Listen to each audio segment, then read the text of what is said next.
Il a eu d'autres prix. La musique Ennio Morricone, celui qui a fait Le Bon, la Brute et le Truand. Ce film, classé parmi les 100 films les plus regardés dans le monde, c'est le seul film que toutes les académies militaires le voient parce que c'est le seul film qui montre vraiment la guérilla dans une ville.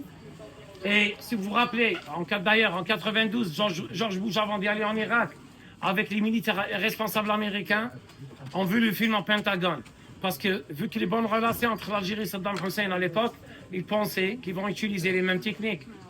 Il y a une déclaration d'un militaire américain, il a dit on s'attendait à la guérilla comme en Irak, comme la bataille d'Alger. Mais ce n'était pas le cas, il a cité le film. Ça arrive trop.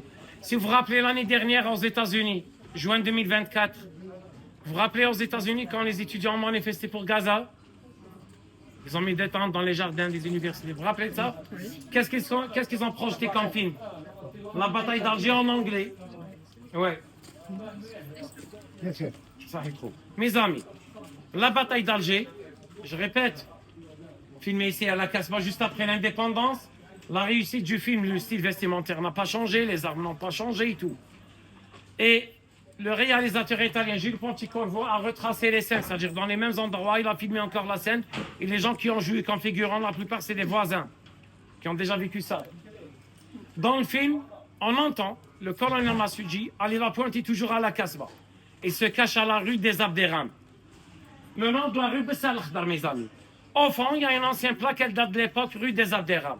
Mes amis, vous savez que norme internationale, quand il donne un nom à une rue, les maisons qui se trouvaient à gauche et à droite, numérotation toujours côté père et impair. Attention. Père et impair, c'est ça. Alors, dès qu'on monte, la première maison à droite, c'est le 1. La maison juste après, c'est le 3. 5 après le 5. 7. Encore? 9. C'est la seule rue au monde où il n'y a pas de 7, mes amis. 5, 9. Parce que nous, on parle que des 4 morts. Ali Lapointe, Hassib Ben Bouali, Mahmoud Bouhamidi, le petit Omar Yassaf, Rabbi Yarhamahu. N'oubliez pas que les militaires français ont dynamité la maison. C'est pas par balle, ils ont dynamité la maison. Du coup, il y a eu l'effondrement de 5 et 7. Je répète, 5 et 7.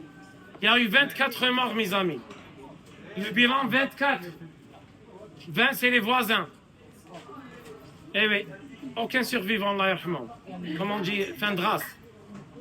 Ouais. Autre chose, nous on dit la maison de Ali Lapointe. Non. C'est là où il est mort, Ali Lapointe.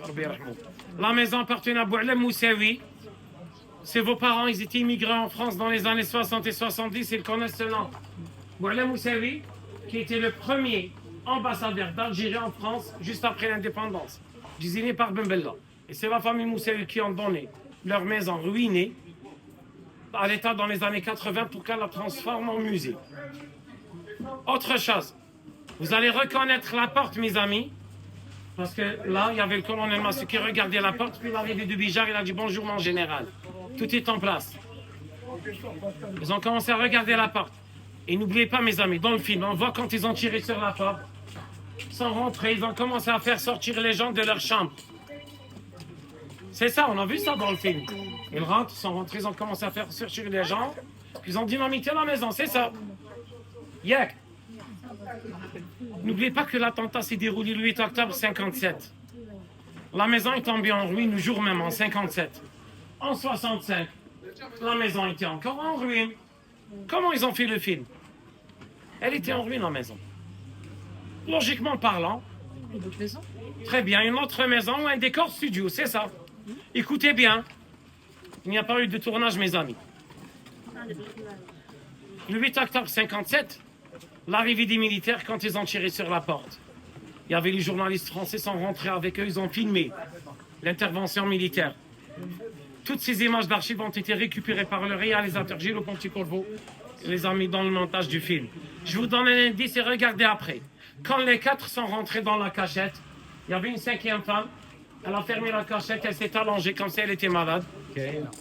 On voit le premier militaire, il rentre, il dit allez debout. Le deuxième, allez dehors.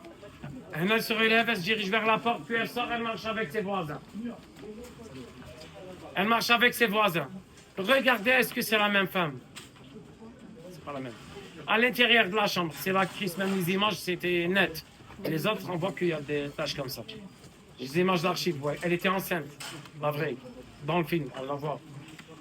Et cette question, mes amis, a été posée au réalisateur. Vous savez que le cinéma italien a commencé les films en couleur dans les années 50. En 65, il pouvait le faire en couleur. Il a dit on a préféré de le faire en noir et blanc par rapport aux images d'archives.